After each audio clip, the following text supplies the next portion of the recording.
if at all there is a revenue issue, our industry is ready to pay in any other way.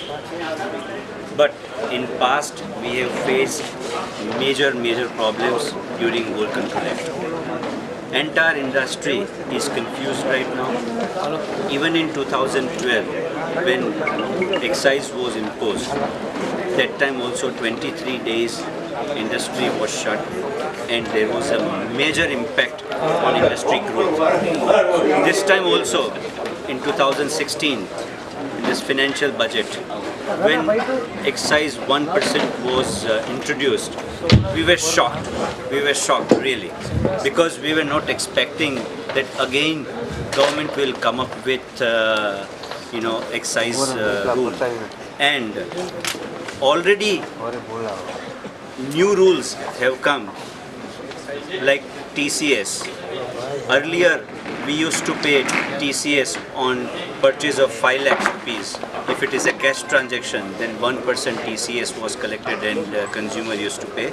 And under section 114B, we were collecting TCS and we were paying to income tax department, and that particular certificate was issued to consumer, and consumer were supposed to reimburse in their advance tax. But now that limit has been reduced to 2 lakhs rupees.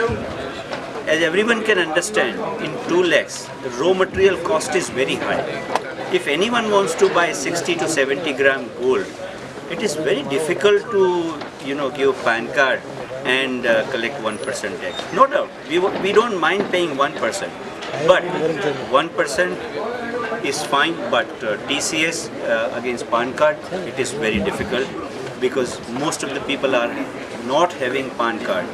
And if anyone is not having PAN card, let's say farmer or any layman, for them we have to fill up Form 60.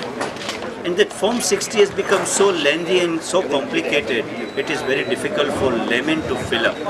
And as you can understand, in that particular section, we have to ask for their annual income as well.